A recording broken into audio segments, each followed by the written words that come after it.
Hey guys, Corey with Camel ADV. I've had a 700 Tenere for a little over a year. Something that I realized early on is if you drop the bike on the right hand side, it's quite easy to bend the stock exhaust. The exhaust hanger here is quite long. It's welded to the subframe. The hanger itself is about 9 inches long. A little bit problematic. The exhaust sticks out and is quite low.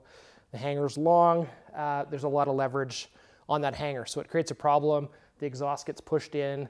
If you don't notice right away the swing arm moving up and down against the exhaust, you chew up the swing arm, which is a real problem. This one is bad. This one is really deep. It's quite problematic. It seems to be very common. It's not like a handful of people have done it. If you are on any of the forums, if you're on Adventure Rider, you're on 700tenere.net, if you're on any of the Facebook groups, you'll see tons of posts about this. We've had a high exhaust kit on our 700 for about 9 months, 10 months, just doing testing, seeing what's stronger, how can we get around this, how can we work around that problem. So we've tested the hell out of this thing. We ride a lot of rough terrain, a lot of rocks.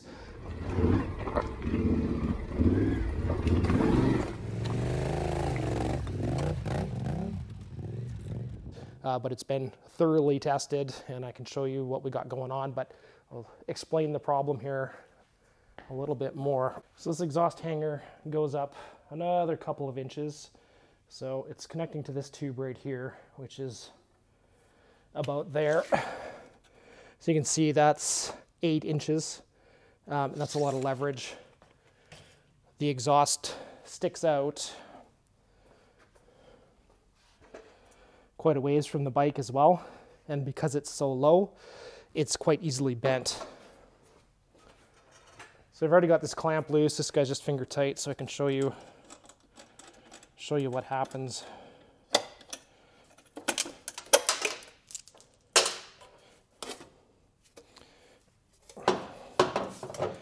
So when the muffler gets pushed in, when the hanger bends, the muffler here ends up contacting the swing arm. And this one's fairly deep. This is, it's about 3/16 of an inch. So we drilled through it to see how much meat's left, and there's a little under 1/8 there. So it is quite thick to begin with, but with the amount that is ground down, it's a problem for sure. So we're gonna have to take the swing arm off the bike, and then we're gonna TIG this up and then grind it back so it kind of matches the original, and then maybe paint it, maybe powder coat it. We'll see how involved we're going to get with it. So the sheet metal bracket here is the thing that bends first. You can see that this one is still bent, and then this easily bends. Now I've seen some posts on some of the Facebook groups, people saying, well, why don't you just brace the sheet metal part up to here? That would help with the bending on this, but then we're potentially transferring all of that energy into the welds of the subframe. And on our first Tenere, we had bent this back and forth so many times it actually broke off the subframe.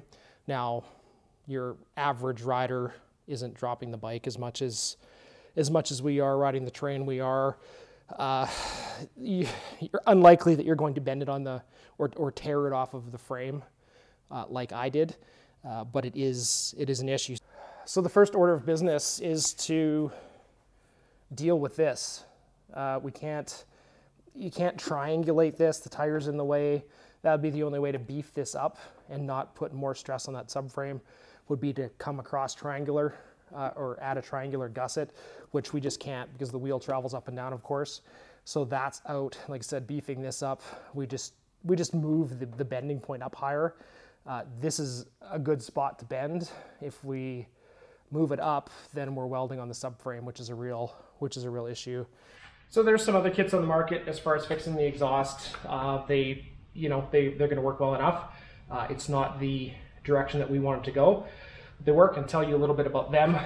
There is one, I want to say from Czech Republic. It comes up here, the pipe goes by here, and then the muffler sits in here. So you leave the stock hanger. That's great. Some people aren't going to want to mess with this. Totally get that. So that's an option for you. Puts the pipe right here over top of the signal light. There is somebody else in the US that's doing one that's got a tight bend here to get you into the cutout here. Of course, the passenger peg's here, so there's a little bit of a window here. So it's got a tight bend there and then another bend, and it's sitting in here with this getting cut off. So that's another option. It's not the direction that we wanted to go. We wanted to have the pipe following this angle here. That's what we've been testing over the last almost year on our bike. So we've got it refined to the point that I'm happy with it and am comfortable selling it. So I will show you what we've done. So we wanted to keep the rally styling. I love the look of this bike. I've been in love with it since the first time I saw the concept bike. So keeping the original look of the bike was really important to me. And so this is what we've come up with. So we fabricated our own pipe here. This is a lobster back pipe, it's called, because of the different section, just like a lobster shell. It's made in-house, it's all welded here.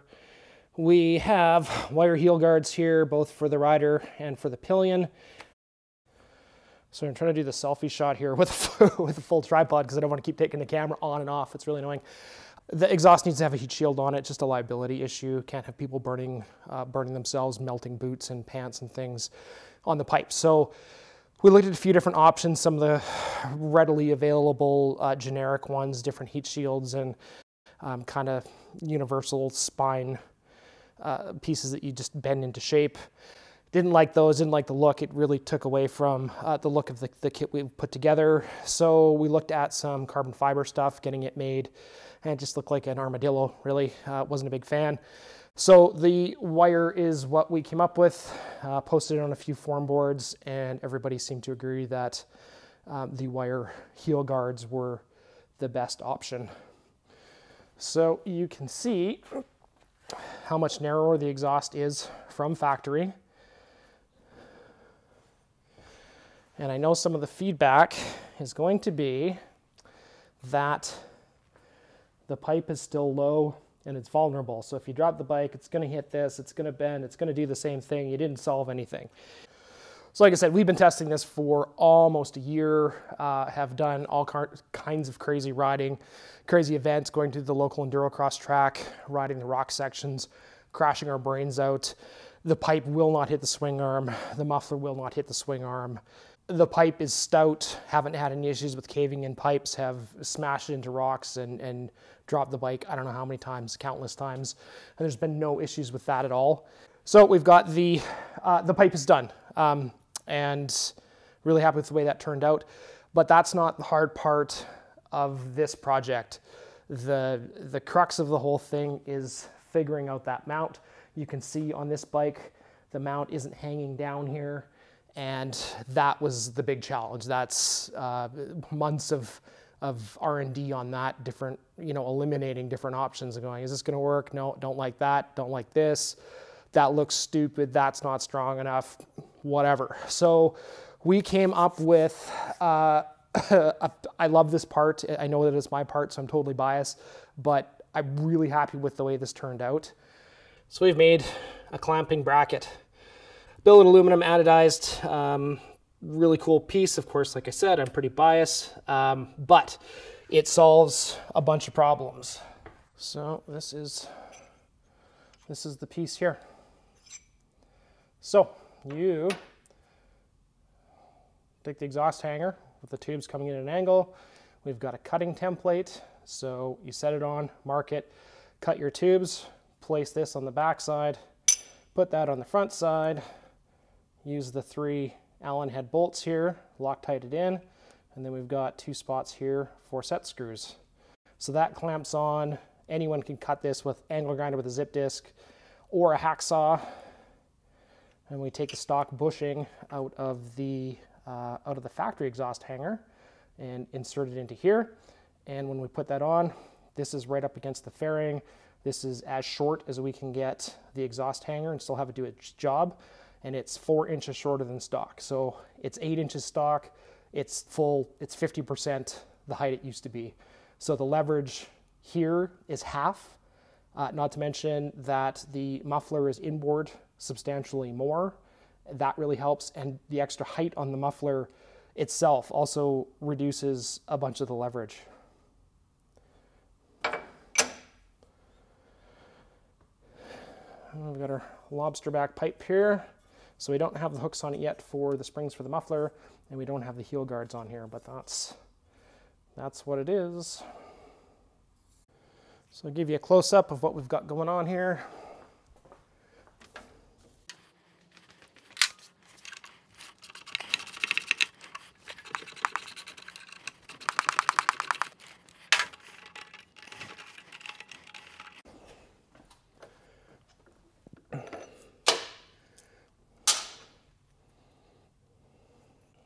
So we cut the factory mount, slide this on, pinch it together with that, Loctite the bolts. Got the set screws here, the pointy set screws going in, just as an added assurance. Got this tucked up. There's about an 1/8 inch of clearance here. This is as short as we can get this bracket and still have it do its job. So one of the other questions that I've seen with the pictures we posted of the kit is, what's the deal with the signal light? The exhaust is pointed at the signal light. Yep, there are some considerations with signal lights with the exhaust. This, of course, is our own tail tidy. If you're running the stock signal lights, it's not an issue. The stock signal light is below here. I can't comment on other people's tail tidies, and light placement is going to depend a lot on which lights you use too. These ones are about 4 inches long. If we put some on here that were 2.5, 3, they would clear with no issues. If the decibel killer's in here, we're not gonna have an issue with the lights. So your signal light selection will be something to keep in mind. So we're going to do a heat deflector that will clip onto our tail tidy so that you can use a little bit bigger light if you like, if you're not running the decibel killer. The exhaust is compatible with the pillion pegs. They're not on here, but they do clear. It is also compatible with the OEM Yamaha pannier rack systems. We're checking it with some other ones. I don't envision any issues with compatibility with pannier racks because this is so much tighter to the bike than the factory exhaust. And the pipe is running roughly in the same spot for the first little bit here. So I can't foresee any issues with different aftermarket pannier racks, but we'll be adding those to the website. If there's any conflicts that we come across, we will be adding them to site as does not fit with. Another question we've got is, when you drop the bike on this side, does the exhaust hit the ground first? It does not. If you lay the bike over, the peg hits the ground first, even folded. The exhaust is about 1 inch off the ground. So if you drop it, it's not a matter of pounding the exhaust in. We have kicked this thing as hard as we can to move it in. We have dropped it on cinder blocks. We have tested this inside out and backwards.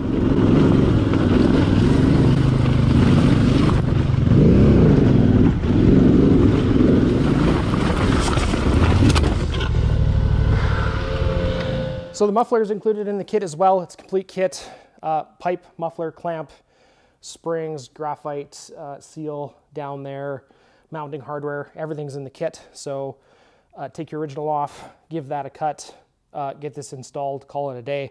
The muffler is stainless steel with a carbon end cap on it.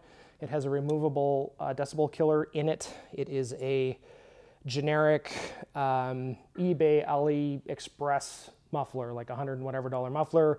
We need something standard to put on the bike. If we try and put a bunch of different aftermarket pipes on here, it makes a mess of the geometry. The center line of the pipe here and the center line of that is a critical dimension. If you go to put an acro on here, an arrow or whatever, any other pipe, if this distance between here and here is different, it throws out the alignment on the pipe.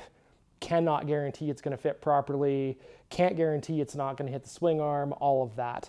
So we're selling it as a complete kit. I know we've had a bunch of emails already and comments. People are saying, hey, but I want to run this muffler, that muffler. We're selling it as a complete kit. If you want to buy it and try and fit something on it, that's up to you. But we're not selling individual parts. In the future, maybe. This is a big maybe. So don't email me in 3 months and say, hey, you said you were going to. I'm not saying we're going to anything. Maybe we'll look at doing one that has a different offset here. If there's a standard offset or standard-ish offset that would work with, you know, with wings, with Aero, with Acro, with Yoshimura, with whoever, maybe we'll look at that, doing that in the future. But this is the kit as it is. We'll get the pre-sale up on the website shortly. We're just waiting for a couple of things to show up and we're good to go. All the pipes are here welded. All of the clamp brackets are here welded. Mufflers should be here any day. And yeah, really excited about this product. Keep an eye on the website in the next few days or week. There is an email option in there. So if you go to our product page on cameladv.com, camel-adv.com, I should say, there is the product page for this. And because it's currently set to 0 stock, there is an option there to add your email address. So as soon as we add stock, it will send you an email to tell you that it's available. Also, there's a mailing list on the website for T7 parts. You can add your email to that. We've got the camel tank is very close to being done, like literally a few days or a week is what I'm expecting. We've got the 1-finger clutch set up also for the T7 that should be available before Christmas. There's a couple other parts too. So really looking forward to this. If you have any questions about the setup, you send us an email, info@camel-adv.com. Thanks for watching.